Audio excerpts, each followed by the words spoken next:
Last lesson, we looked at two different ways to compare regions. We looked at how happy they were, or the quality of their life, and how populated they were. What are some other ways you can think of to compare regions? Take a moment and pause the video and list 3 other ways you can compare regions on your bell work. All right, we are going to talk about political and economic patterns within regions, but this is really talking about geopolitics and geoeconomics. So just to introduce that concept to you, we're just going to talk about what that means. So you may have heard a lot, especially this year, about politics and the economy lately. Can you think of why that is? I think that politics might be easy, right? It's an election year. But the economy, have you heard about that? When you don't necessarily have to work or pay a mortgage, you guys are freshmen, so some of you might have jobs that you're not driving at. Sometimes the economy doesn't seem to affect you, although it might have affected your parents. This year we've heard a lot about the economy because of COVID. COVID has really destroyed economies worldwide. It's hurt jobs, it's hurt businesses, right? That's the economy. We're talking about money. So geopolitics and geoeconomics are when you look at the geography and politics and economics together, right? So what happens with our election, whoever becomes our president, will ultimately affect other regions, right? Because whoever's elected can change, like let's say it's Biden, he can change some of the policies, international policies that Trump has put in place. Or let's say Trump's elected, then we might have continued international relations that would be different from what Biden has said. And the same thing with economics, right? Our economy does affect how we trade with other countries, and their economy affects how they trade with us, for example, right? So when they are countries that affect each other, and you're talking about either politics or economics, then it's geopolitics and geoeconomics. All right.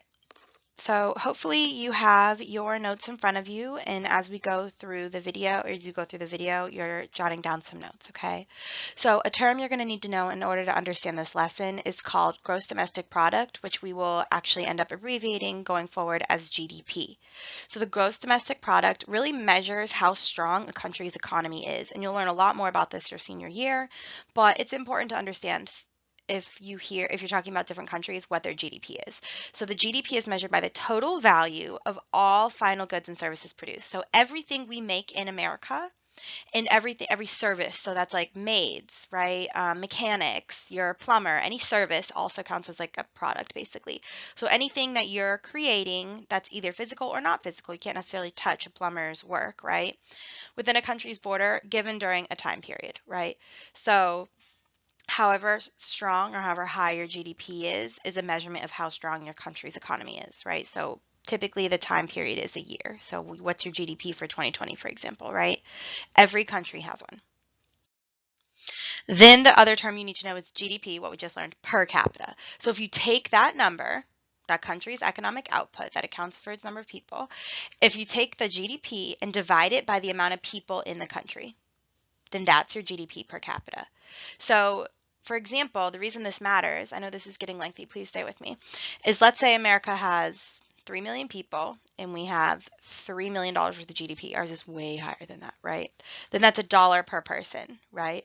But let's say a country has 1 million people, but they still also have a $3 million GDP. So like, it's like, oh, their country is the same GDP as us. Yeah, but they have 1/3 of the people producing those goods. That means their GDP is much stronger. So it's GDP per capita. So hopefully that helps you. Pause the video, make sure you get down both GDP, which is gross domestic product, and you understand what it is. So it's all the products made within a country within a given time. And then for GDP per capita, you just say you divide that number by the amount of people that live in that country. Okay, that will be more clear, and you don't really need to like fully go into the formula, but this will be more clear as we go through the lesson. Okay, so this is a source from the World Bank, which we've talked about before. This is a map that they've created. So ideally, you would be able to go onto the website and look at it, and you can like touch each country, and it'll tell you every single country's GDP. But for the sake of having one simple video you're watching and not having to go to a bunch of websites, I kind of do it a little bit for you.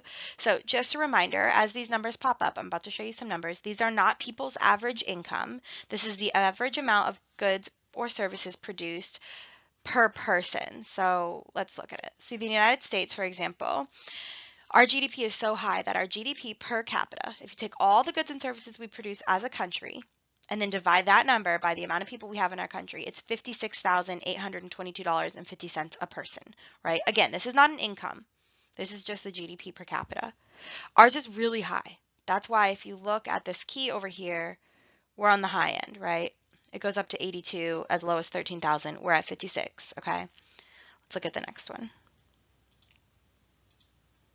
I have to like somehow get off the marker and back to, there we go.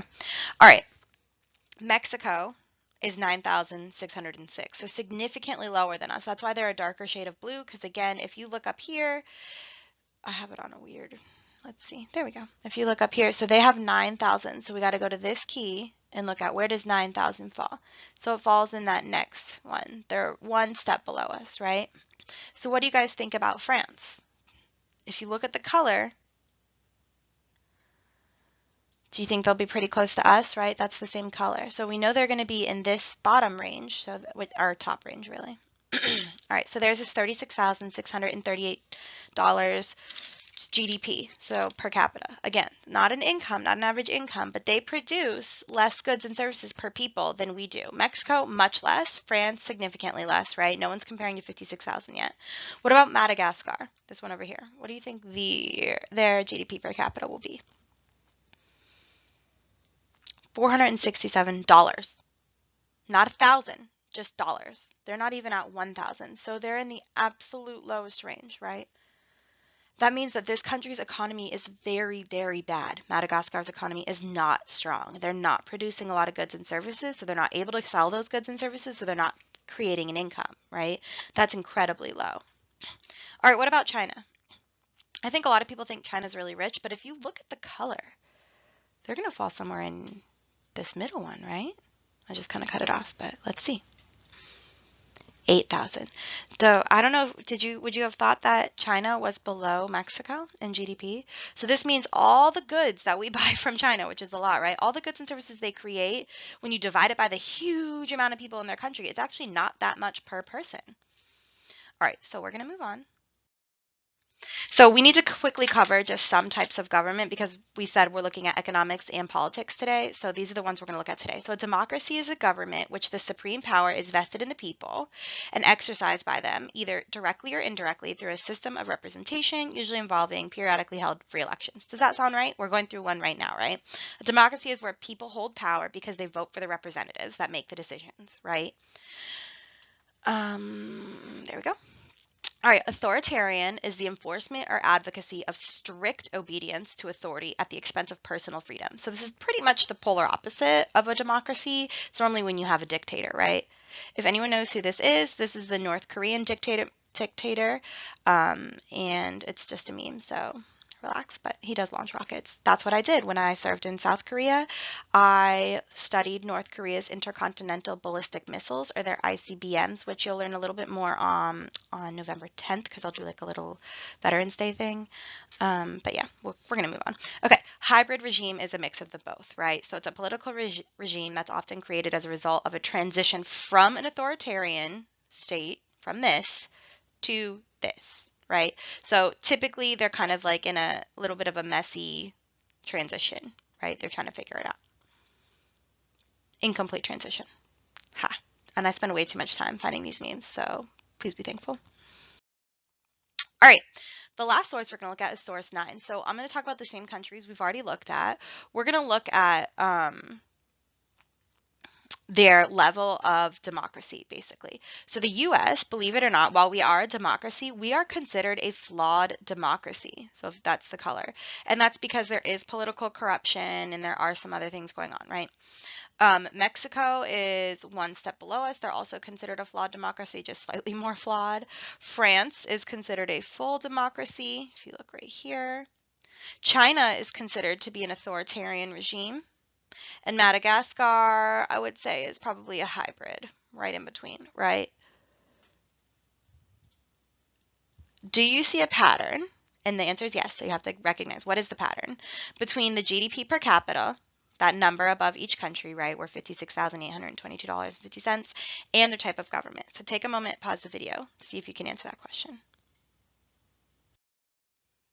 All right, these 3 questions are on the bottom of the first sheet of your worksheet. So I'm not going to read them to you. I'm going to let you pause the video and go ahead and answer these on your own.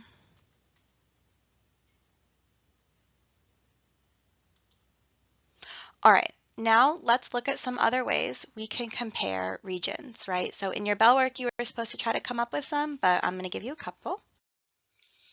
So this is a map of the United States, and it's based on the spending per student by each school district, right? So the reddish end of the spectrum, like the red and orange, that means that they're not spending as much as the national average, right? So the national average is $11,841 per student. If you are in this red color, that means you're spending 33% less than that or more. If you're in this yellowish, whatever color, you're between less than 10 to 33% less, right? So the average is here. So if you're on this side of the spectrum, you're spending less than the average. This side of the spectrum, you're spending more, right? I'm a beautiful artist. Really, I should have gone into that. So if we, of course, we're going to go straight to ours, right? So our district is right here. So we're actually in this less, we're at least 10% less, but probably more than 10% less than the average, national average per student, right? And if you look at Florida as a whole spends less than the national average, and that's because Florida has been criticized for its lack of value in our education system, right? We don't put enough of our tax money into our education system, so that's why class sizes are bigger, and we don't have computers for every student, that kind of thing, right? I think the other thing that obviously stands out is Pennsylvania. If you look at Pennsylvania, they're 33% higher, if not more, than the national average, so they're spending a lot more money per student, right? That's one way. Let's look at another. All right, this is the literacy rate by age group. So let's look at the top first. So what it's saying, well, let's actually look at the key first, right? So the higher up on this key, the more percent literate you are, meaning people can read and write. So most places in the world are 100%, right? Most places. Obviously, Africa is the one continent that has a higher amount of low literacy rates. So they have some in this range, you know, so between 40 and 70% of their people are literate. That's ages 15 to 24 specifically, the younger group. If we actually, what's ironic, or not ironic, but really interesting, if we look at the older age, right? So still, you know, current data, but if we're looking specifically at the older people, there is a much higher rate of people who are not literate. They're in this lower end of the spectrum who are older. Can you think of why that might be? Even in Mexico, look, in Central America, we've got a lot. South America's a lot higher. Asia has a lot more people that are not literate, that are older. Why do you think our older generation has like lower literacy rates, meaning like they're not as able to read and write? The reason for this is because our education system has changed so much, right? So ideally what we're thinking is Africa's technology and their investment in education has improved. So their younger people are more able to read and write, but their older people weren't as valued. Also, we have the idea that a lot of the time these people who are in these numbers who aren't reading and writing are people who are women, and women didn't always have access to an education, right? So the older women are less likely to read and write, right? So at least we're seeing a change where we're seeing a higher literacy rates. That's good. So that's another way to compare regions. And the last one is incarceration rate per 100,000 people. This should be like sad for you, right? The United States is dramatically higher in incarceration rates than the rest of the world by a lot, right? No one else is, I mean, this is Alaska, so that's still us. No one else is really this color except Cuba's close. They're this color, right? Russia supposedly has this crazy prison system, but they're much lower rates than us, meaning for every 100,000 people that live in our country, 600 or more of those 100,000 people are incarcerated, right? Do you think we have higher crime rates, or do you think we just incarcerate people more easily? The answer is we're more likely to put people in jail. All right, let's take a closer look at these geopolitics. And again, very simply put, geopolitics are politics, especially international relations, as influenced by geographical factors, right? So this is a dam. I'm not actually sure how to say it. I should have looked it up before I made this video. Ilisu? I'm not sure. It's Ilisu. but it's in Turkey. The waters that will, we're going to look at a little case study of this, so keep your notes close. The waters that will soon back up behind the Ilisu Dam, so Turkey's building this dam, will transform nearly 90 miles of the Tigris River and 150 miles of its tributaries into a vast reservoir that will submerge nearly 200 villages. Submerge means put them underwater, so 200 villages will be underwater and displace an estimated 80,000 people. So 80,000 people will have to move because this dam is going to back up so much water.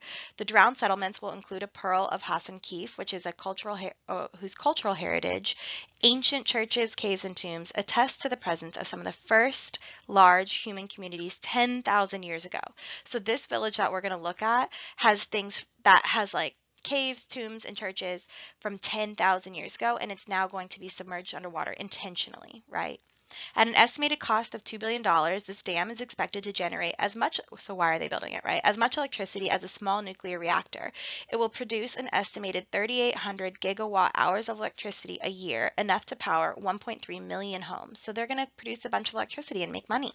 The Turkish government has praised the dam project as an abundant source of carbon-free electricity, but scientists and affected residents say the dam will exact a high human and environmental toll. So let's take a closer look. So this is a map. If I want you to look up here, this is Turkey. This is the country that's doing it. This is the location of the dam, right? So it's along this river, the Tigris. But these are all different dams that they've built, right? So all these little dams are on different rivers. So they're also affecting the Euphrates River. If you look, these rivers flow into Syria and Iraq, right? And also other countries, but those are the most immediate ones. So Turkey is in the process of building 22 dams on the Tigris and Euphrates River. It will not only affect Turkey, but will also impact the countries of which the rivers flow through, Syria and Iraq. This is a firsthand experience from a resident, so let's listen. Like her ancestors, Miss Nasir raises water buffalo among the towering reeds. As a child, the waters were so high she could lean out of her thatched house and scoop up water to drink. Now, even if the leathery 78-year-old could reach the water from her hut, it's too polluted to drink. Every day, she and her family agonize over whether to leave their home behind. Everyone talks about migration, but where to, she says. All we know is raising buffalo. How would we survive? We're looking for mercy from God. Here, water is mercy, and there is less and less of it. And then it says Financial Times because that's the people who wrote the article that I got this quote from. So she lives below the dam, right? She's no longer able to raise water buffalo, and water buffalo are becoming extinct. I think they're endangered right now. So it's affecting people outside of Turkey.